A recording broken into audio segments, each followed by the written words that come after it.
পাবদা মাছের তেল ঝাল। হ্যালো এভরিওয়ান, কেমন আছেন সবাই? এখানে পাবদা মাছ নিয়ে নিয়েছি। তো আমি তো অনেক ভালো আছি, আপনারা কে কেমন আছেন অবশ্যই জানাবেন।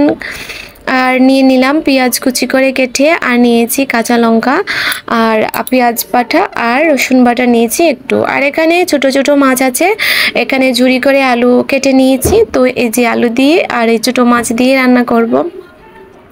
তো সকালবেলা হলেই যে কি রান্না করব কি না সেটা নিয়ে ব্যস্ত থাকি। আর এদিকে আলমারি খুলে নিয়েছিল মিথিলা, মানে তালাটা খোলা ছিল, তো এটাকে নাগিয়ে রাখলাম। আর এখানে বিছানা গুছিয়ে নিয়েছি। তো গুছালে কি হবে, এলোমেলো করে রাখি সবসময় ওরা দুজন মিলে, তো কি আর করবে। আর এখানে মন্দিরার স্যার চলে আসছেন, মন্দিরাকে রেওয়াজ করাচ্ছেন গানের। আর এই যে আমি এখন সুইচ দিয়ে দিলাম, যে লাইটটা জ্বালিয়ে নিলাম। আর এই যে চলে আসলাম রান্নার জন্য। এখানে আমি ঢাল বসিয়ে নিয়েছি। তো আর এখানে তারপর নিয়ে আসলো মন্দিরের অনেকটা মাছ, 2-3টে মাছ হবে। তো এতটা বড় না, এতটা ছোটো না। তো এগুলোকে কেটে নিলাম। তো রান্নার সময় মাছ আসলে কিন্তু খুব অসুবিধা হয়ে যায়, কি বলবো, রান্নার দেরি হয়ে যায়। তো এগুলোকে ভালোভাবে আমি কেটে নিয়েছি, এখন ভালোভাবে ধুয়ে নেব। তো এক সময় ভালোই হয় যে মাছ নিয়ে আসলে কেটে রেখে দিলে ভালো হয়, রান্নার জন্য আরও তাড়াতাড়ি হয়ে যায়। আর এই যে দেখুন আমি বাটিতে রেখেছি। তো এখন আমি ফ্রিজে রেখে দেবো মাছগুলো। তবে রান্নার সময় নিয়ে আসলে একটু দেরি হয়ে যায় রান্নার, তো সেক্ষেত্রে আর কি করা যাবে। অনেক সময় তো মনে করেন টাইম মানে নিয়ে আসা যায় না, তো রান্নার সময়েই অনেক সময় নিয়ে আসে মাছ। তো এই যে আমি কেটে কুটে ধুয়ে ভালোভাবে রেখে দিলাম এই যে টিফিনে। তো এখন মানে কাটা হয়ে গিয়েছে, তো নিশ্চিন্তে এখন রান্না করা যাবে। প্রত্যেক দিন বের করে ফ্রিজ থেকে, কোনো সমস্যা নেই। আর এখন রান্নার জন্য মানে রান্না করব এখন। আর এই যে এখানে আমি কড়াই বসিয়ে নিয়েছি আগে থেকে। আর এখানে আমি পাবদা মাছ ভেজে নেব এখন। পাবদা মাছে আমি দিয়ে দিয়েছি 1 চামচ হলুদ গুঁড়ো, 1 চামচ লঙ্কা গুঁড়ো, 1 চামচ লবণ দিয়ে ভালোভাবে মাখিয়ে নিয়েছি। নিয়ে এখন আমি কিন্তু পাবদা মাছগুলো ভেজে নেব। তো পাবদা মাছ কিন্তু বেশি ভাজা যাবে না, বেশি ভাজা হয়ে গেলে একদম শক্ত হয়ে যায়। তো এই যে দেখুন আমি হালকাভাবে ভেজে নিয়েছি। তো হালকাভাবে ভেজে, আর এই যে পাবদা মাছ ভাজার ঢেলেই কিন্তু আমি যে পাবদা মাছের তেল জালটা রান্না করে নেব। এখানে দিয়ে দিলাম 2টোর মতো তেজপাতা, আর দিয়ে দিলাম পেঁয়াজ কুচি দিয়ে তেল কিন্তু আমি আর দিইনি, এই তেলেই রান্নাটা করে নেব। পেঁয়াজ কুচি দিয়ে একটু নাড়াচাড়া করে নিচ্ছি ভালোভাবে। চাইলে আপনারা তেলের পরিমাণ বাড়িয়ে দিতে পারেন, কোনো সমস্যা নেই। তো আমি কম তেল দিয়ে রান্নাটা করি সব সময়। আর এই যে নাড়াচাড়া করে একটু ভেজে নিলাম পেঁয়াজ কুচি। তো পেঁয়াজ কুচি না ভেজে নিলে কিন্তু আবার কাঁচা গন্ধ যাবে না, তো এর জন্য একটু ভেজে নিয়েছি। নিয়ে এখন আদা বাটা আর একটু রসুন বাটা দিয়ে দিলাম। দিয়ে আবারও কিন্তু কিছুক্ষণ আমি এই যে বাটা মশলাটার সাথে কিন্তু আবারও পেঁয়াজ কুচি দিয়ে একটু ভালোভাবে ভেজে নেব। তো ভেজে নেওয়ার পর তারপর আমি দিয়ে দিলাম 1 চামচ লবণ, দিয়ে তারপর দিয়ে দিলাম 1 চামচ হলুদ গুঁড়ো, দিয়ে তারপর দিয়ে দিলাম 1 চামচ লঙ্কা গুঁড়ো। তো লঙ্কা গুঁড়ো দিয়ে তারপর দিয়ে দিলাম পরিমাণ মতো জল দিয়ে এখন ভালোভাবে মশলাটাকে আমি কষিয়ে নেব। মানে যতক্ষণ প্রয়োজন ঠিক ততক্ষণ আমি কষিয়ে নেব। আসলে কষানোটা হলো মেইন রান্নার ক্ষেত্রে। তো এই যে দেখুন আমি ভালোভাবে কষিয়ে নিচ্ছি, যত কষানো ভালো হবে। আর উপর দিকে তেল বেশি উঠেছে, তেল বেশি উঠলে বুঝতে পারবেন যে না কষানোটা একদম হয়ে গিয়েছে। তো এখন আমি দিয়ে দিলাম পরিমাণ মতো জল। তো পরিমাণ মতো জল দিয়ে আবারও একটু নাড়াচাড়া করে নিলাম ভালোভাবে।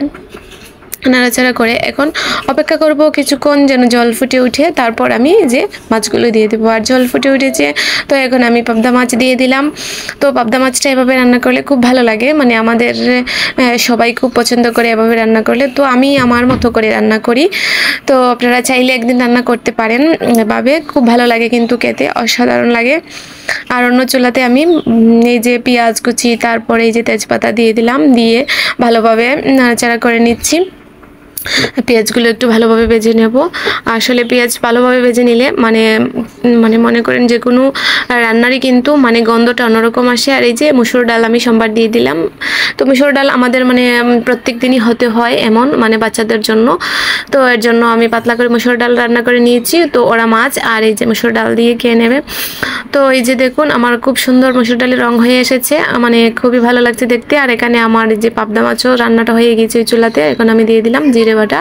তো জিরে বাটাটা কিন্তু আমি আগে থেকে কিন্তু বেটে রেখেছিলাম পাটাতে। তো একটু নাড়াচাড়া করে দিলাম জিরে দিয়ে দিয়ে আরও কিছুক্ষণ সময় এই যে ফুটিয়ে নেব। তো তারপরে কিন্তু আমার হয়ে যাবে পাবদা মাছের তেল ঝাল। আর এখানে দিয়ে দিয়েছি আমি এখন এই যে 3টের মতো কাঁচা লঙ্কা, তবে কাঁচা লঙ্কা আমি আস্ত করে দিয়েছি। আর এই যে দেখুন কত সুন্দর হয়েছে, আমি নামিয়ে নিয়েছি। তো কেমন লাগলো আপনারা অবশ্যই আমাকে কিন্তু কমেন্ট করে জানাবেন। তো আজ এই পাবদা মাছের তেল ঝাল দিয়ে কিন্তু খাওয়া হবে। আমার কাছে তো খুবই ভালো লাগে পাবদা মাছ। আর এদিকে কিন্তু এই যে কড়াই বসিয়ে নিয়েছি, নিয়ে এই যে ছোটো মাছ আছে, ছোটো মাছ একসঙ্গে সব মশলা দিয়ে তারপর লবণ দিয়ে তারপর হাত দিয়ে মাখিয়ে নিয়ে এখন কিন্তু এই যে ছোটো মাছটা কিন্তু রান্না করে নেব। আর দিয়ে দিয়েছি জিরা বাটা, তো একসঙ্গে দিয়ে দিয়েছি। হাতে মাখিয়ে নিয়ে কিন্তু ছোটো মাছ রান্না করলে খুব ভালো লাগে, মানে অসাধারণ লাগে খেতে, খুবই ভালো লাগে। আর সাথে যদি একটু সরিষার তেল দেওয়া যায় তাহলে আরও ভালো হয়, আরও টেস্ট হয়।